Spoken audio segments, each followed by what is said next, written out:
అచ్చంపేటకు స్వాతంత్రం వచ్చింది 3 రోజుల క్రితం. గడియలు బద్దలైనాయి, స్వేచ్ఛ వచ్చింది, గాలి వీడ్చుకుంటున్నది అచ్చంపేట తల్లి. ఎందుకంటే 15 సంవత్సరాల నుండి 2009లో టీఆర్ఎస్ పార్టీ నుండి మాజీ ఎమ్మెల్యే గువ్వల బాలరాజు గారు వచ్చారు. వారికి 2009లో బీఆర్ఎస్ పార్టీ హక్కున చేర్చుకొని అతనికి ఎంపీ సీట్ ఇచ్చింది. 2014లో ఎమ్మెల్యేని చేసింది, 2018 ఎమ్మెల్యేని చేసింది, 2023లో పోస్ట్ టికెట్ ఇచ్చింది, జిల్లా పార్టీ అధ్యక్ష పదవి ఇచ్చింది, ప్రభుత్వం విప్పించింది.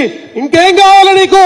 వేల కోట్ల ఆస్తులు సంపాదించుకున్న ఆస్తులను కాపాడుకోవడానికి ఇవాళ బీజేపీ అంటావు, ఇంకో పార్టీ అంటావు, పొందలు లేని మాటలు చెప్తున్నావు పత్రికలల్లా. అచ్చంపేటతోటి నీ పేగు బంధం తెగిపోయింది. అచ్చంపేట కుటుంబం, టీఆర్ఎస్ కుటుంబ సభ్యులు స్వేచ్ఛగా నిలబడతారు. ఈ గడ్డ మీద మళ్ళొకసారి టీఆర్ఎస్ పార్టీని విజయవంతం చేయడానికి పార్టీ అధిష్టానం వీళ్ళని పంపించింది, ఈ దూలను పంపించింది. ఎక్కడ కూడా కార్యకర్తలు ఆధైర్యపడకుండా గెలిచి చూపిస్తాం, బరిలో నిలబడతాం అని చెప్తుంది ఈ అచ్చంపేట. ఎప్పుడు చూసినా భయం, కార్యకర్తకు భయం, కలుద్దామంటే భయం, మాట్లాడదామంటే స్విచ్ ఆఫ్ చేయాలి, సెల్ ఫోన్లు తీసుకుంటారు, ఎక్కువ మాట్లాడితే కొడతారు, లేకపోతే తిడతారు. ఏంది ఇది కథ? నేను కూడా టీఆర్ఎస్ పార్టీలో ఉంగూరు మండల పార్టీ అధ్యక్షుని చేసిన. మొన్న గత పార్లమెంట్ ఎన్నికలలో మైనర్ ఓట్ల గురించి వేస్తున్నారని చెప్పి, దొంగ ఓట్లు వేస్తుందని చెప్పి కంప్లైంట్ చేస్తే ఈ రాష్ట్ర ముఖ్యమంత్రి తమ్ముడు యనుమల కృష్ణారెడ్డి గారు ఒంగూరు మండలంలో ఎవరైతే టీఆర్ఎస్ పార్టీలో యాక్టివ్ ఉంటారో అని చెప్పి తీసుకొచ్చి పోలీస్ స్టేషన్ వేసి కొడుతుంటే నీకు ఫోన్ చేసి వచ్చిందా? మాజీ ఎమ్మెల్యే రాలే, ఫోన్ చేసి రారు, వాడేమో కొడతాడు, వాడి బెయిలిస్తాడో ఇయ్యడో తెలియదు, పార్టీ కార్యకర్తలకు మెసేజ్ లేదు, ఏం చేయాలి, ఎవరు చేయాలి?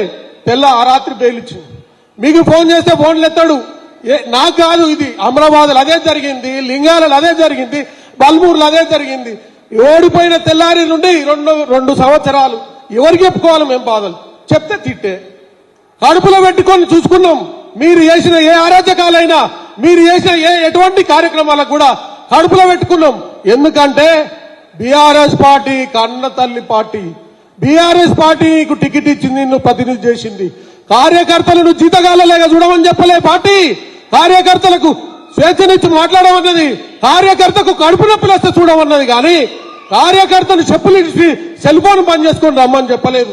ఇది కార్యకర్త లేని నాయకుడు ఉండడు, కార్యకర్త లేని ప్రజాప్రతినిధులు ఉండరు. ఆ మాత్రం తెలియకుండా చదువుకున్నాం అని చెప్పి ఏదో చెప్పి ఇవన్నీ చేసినాం. అందుకే మాకు స్వేచ్ఛ వచ్చింది. నీ ఎలక్షన్లలో పనిచేసినాం, నీకు మెజార్టీ రాలేదని కార్యకర్తల మీద కోప్పడితే ఎట్లా?